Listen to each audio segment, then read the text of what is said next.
नमस्कार सभी को। आज बात करते हैं प्लेनेटरी रिलेशनशिप्स। तो हमने रिलेशनशिप्स में जो हमें शास्त्रों में बताया गया है, संबंध जिन्हें बोला जाता है या रिलेशनशिप बोला जाता है, वो चार तरह के हैं पराशरीय नियमों के अनुसार, और मंत्रेश्वर के अनुसार पांच तरह। पहला संबंध जो बताया जाता है कि एक ही भाव में हो दोनों ग्रह, तो वो संबंधित है।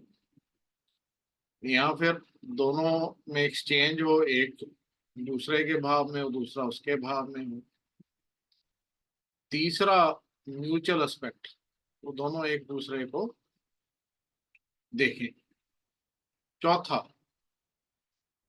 अब चौथा जो है, इसमें हमने कई बार मतलब आप देखोगे कि डिस्पोजिटर जो, मान लीजिए कि मंगल के घर में बृहस्पति बैठा है, मंगल के भाव में बृहस्पति बैठा और बृहस्पति को मंगल देखा। अब इसका उल्टा देख करें कि मंगल के भाव में बृहस्पति बैठा है और बृहस्पति मंगल को देखे, क्या वो संबंध नहीं है?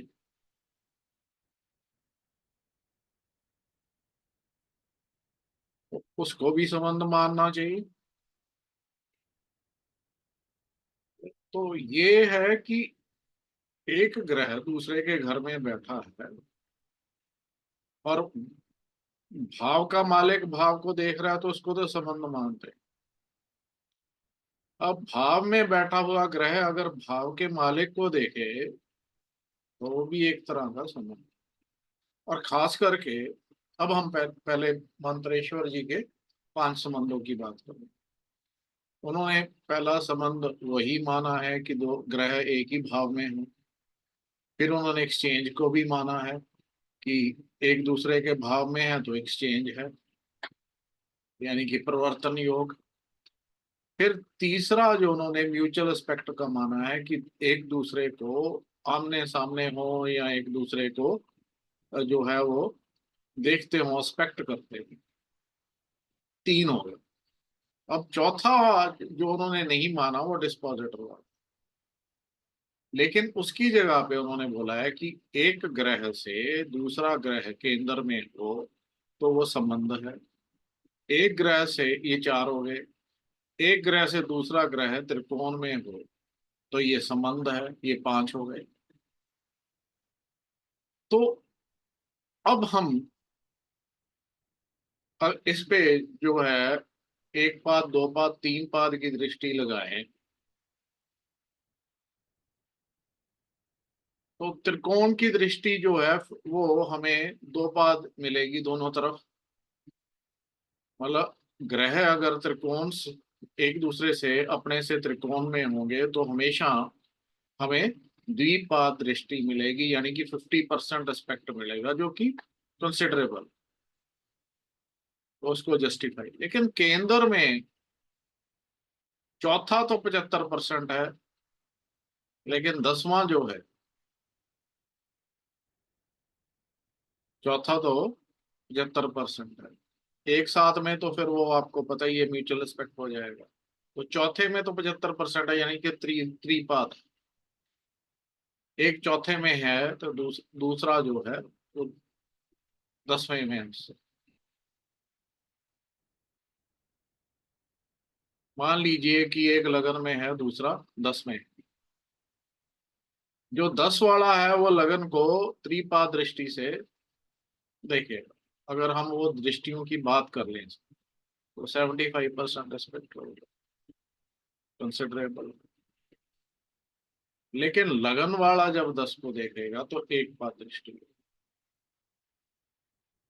तो ये जो है वहां जस्टिफाई नहीं होता। लेकिन केंद्र का प्रभाव जो है वो प्रैक्टिकल ज्योतिष में केंद्र प्रभाव या त्रिकोण प्रभाव साफ नजर आता है। तो इस तरह से ये संबंध हो जाते हैं। अब मान लीजिए कि बृहस्पति, वही एग्जाम्पल को हम अब लेते हैं।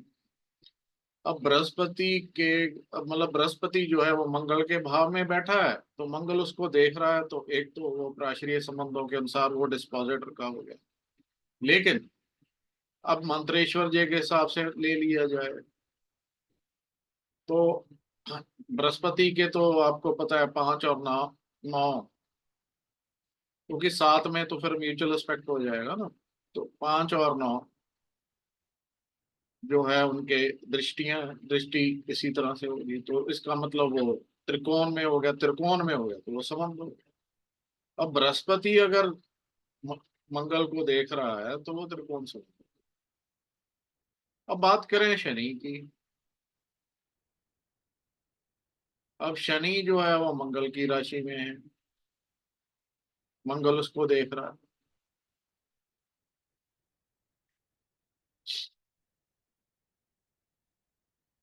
तो लेकिन अब उल्टा करें कि मंगल उसको देख नहीं पा रहा, शनि मंगल को देख रहा है, तो शनि तो तीसरी दृष्टि जो है उससे देखेगा, मतलब उसका उसके लिए तो वो 100% ही है ना, मतलब बेसिकली यहाँ पे थ्री पाथ वाली बात ही नहीं होगी, तीसरी तो उसकी जो है वो 100%, क्योंकि तो यहाँ बृहस्पति जो अपना अपना ये शनि जो है उसको 100% से देखेगा था। तो मेरे हिसाब से अगर भाव में बैठा हुआ ग्रह है, भाव के मालिक को भी देखता है, तो उसे भी एक तरह से संबंध मानना चाहिए। अब संबंध और दृष्टि में फर्क क्या होता है? संबंध जो है ये जिस तरह से हमारे कॉम्प्लेक्स रिलेशनशिप्स हैं, जैसे मान लीजिए कि मेरी शादी से पहले मेरी वाइफ के संबंधी मेरे कोई संबंधी नहीं था, मीन्स कि उनके रिलेटिव्स मेरे लिए रिलेटिव्स नहीं थे। लेकिन शादी होने के बाद जो है अब उनका भाई मेरा रिलेटिव है, उनका फादर मेरा रिलेटिव है, उनकी मदर मेरे रिलेटिव। सो सिमिलरली मेरे रिलेटिव अब उसके भी रिलेटिव। तो इस तरह से संबंध होता है। मान लीजिए दो ग्रह है, मान लीजिए कि दो ग्रह बैठे हैं, हम लेके चलें कि बृहस्पति और मंगल बैठे। अब मंगल का शुक्र के साथ एक्सचेंज है, तो अब इसमें क्या हुआ है, क्योंकि मंगल जो है वो पहले से बृहस्पति से संबंधित था, तो शुक्र के साथ संबंध जब बनेंगे तो बृहस्पति का भी बने, केवल सिर्फ मंगल का ही नहीं बने। तो ये जो है ये संबंध जो है इनको समझना और इनका प्रयोग करना, बहुत कम लोग इसका संबंध संबंधों का प्रयोग एक्चुअल एस्ट्रोलॉजी में लाते हैं। ज्यादातर मतलब वो अगर संबंध को करेंगे तो वही संबंध करेंगे, मान लीजिए एक्सचेंज का है तो सिर्फ उन दोनों को कंसिडर करेंगे।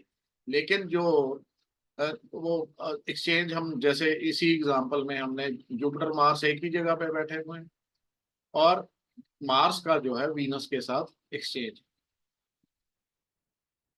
तो क्या है कि ज्यादातर लोग ये जुपिटर और मार्स का रिलेशनशिप तो ले लेंगे, लेकिन जुपिटर वीनस का जो है, क्योंकि मार्स और जुपिटर पहले से रिलेटेड है, अब इसमें वीनस का भी जो है जुड़ गया, तो वीनस अब दोनों से रिलेटेड है, जुपिटर से भी और मार्स से, बिकॉज ऑफ एक्सचेंज। तो इन चीजों का ध्यान जो है ज्योतिष में जरूर रखना चाहिए। धन्यवाद आज के लिए।